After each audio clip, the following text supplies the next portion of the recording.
Schools are meant to be safe havens, but sometimes the sound of the lockdown bell is una to dreamland. What happens behind those locked doors becomes the stuff of nightmares. We're all used to lockdown drills, the routine practice of hiding under desks and staying silent. But the stories you're about to hear aren't drills.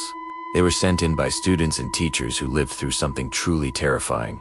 Moments when the silence was broken by something that shouldn't have been there. Our first story, The Hallway Footsteps, comes from an 8th grader in rural Ohio.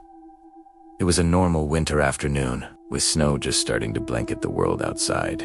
Suddenly, the intercom crackled to life with a lockdown announcement. Everyone groaned, assuming it was another drill. Our teacher did what she was trained to do. She locked the door, killed the lights, and told us to hide under our desks. At first, there was some whispering, a few giggles, but 10 minutes stretched into 20, and the nervous silence grew heavy. That's when we heard it. Footsteps in the empty hallway. T where is slow deliberate.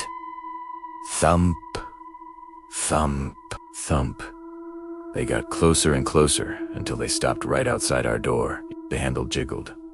My heart pounded in my chest. Our teacher frantically texted the school administration, but there was no response. Then, a shadow appeared under the door, a dark sliver blocking the faint emergency light from the hall. A knock echoed through the room, followed by a chilling whisper. "Let me in. It's cold out here." We held our breath, frozen in terror. Eventually, the police arrived and gave the all clear. They never found an intruder. The strangest part, the security footage for that hallway was completely empty during that time. The school never explained what happened, but the rumor is that a student who passed away in that very hallway years ago is still trying to get back inside from the cold. Next, we have the locked bathroom, from a janitor who was working the night shift at a California high school. He was alone in the building, cleaning up after everyone had gone home for the day. Out of nowhere, the lockdown alarm blared through the empty halls. His radio crackled with a single command. "Stay where you are." He froze, listening. That's when he heard the sound of running footsteps, even though the halls had been deserted just moments before. Then, a bathroom door down the hall creaked open. He tried to brush it off, his mind playing tricks on him. But then he heard it clearly. Quiet, heartbreaking sobbing coming from inside. He cautiously went to check it out. When he pushed the door open, the bathroom was empty. Every stall was wide open. Suddenly, the door slammed shut behind him, plunging him into near darkness as the lights began to flicker erratically. His blood ran cold as one of the stall doors slowly, impossibly, creaked closed all by itself. From inside, a frantic whisper started, repeating over and over. "They're still here. They never left." After what felt like an eternity, the door to the hallway unlocked on its own. The police arrived, calling it a false alarm. The janitor quit the next day and never set foot in that school again. The story goes that a student went missing in that same bathroom decades ago.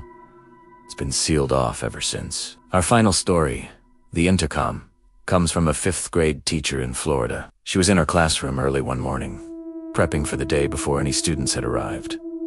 The building was silent. Then, the intercom crackled to life. A distorted, electronic voice rasped, "Locked down." Now, she thought it was a system glitch. The school was empty. She stepped into the hallway to check, but it was deserted. She tried calling the main office, but the line was dead. The intercom spoke again, its voice filled with urgency. "There in the building. Hide."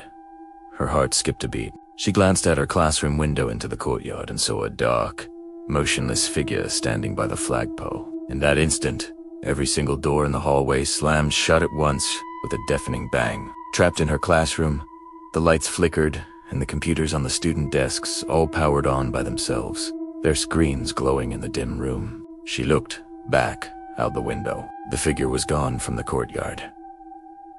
It was now standing right outside her classroom window, smiling. Minutes later, a real lockdown was announced. The police swept the building but found nothing. The school's tech team later confirmed the intercom system wasn't even active that morning. The teacher left at the end of that school year. She said the last thing she ever heard from that intercom was a faint whisper. Days later, that said, "I'll be back when the bell rings." From footsteps in an empty hall to a voice from a dead intercom. These stories remind us that sometimes the real threat isn't what's trying to get in, but what might already be there. So the next time your school calls a lockdown, ask yourself, is it really just a drill? What creepy things have happened at your school? Let me know in the comments below. Thanks for watching, and don't forget to like and subscribe for more true, terrifying stories. Stay safe out there.